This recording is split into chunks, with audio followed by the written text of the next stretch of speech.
Kenapa pesara pilih emas?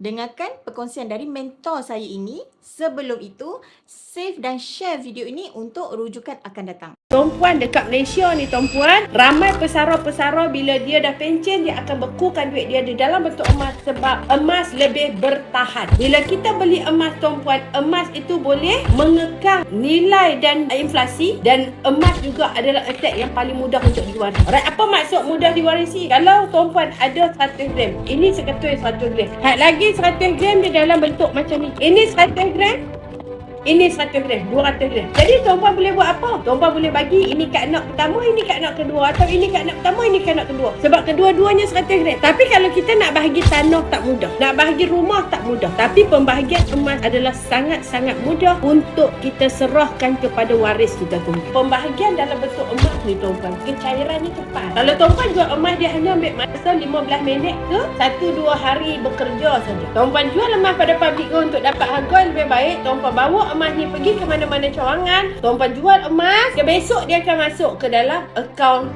bank kita tuan-puan.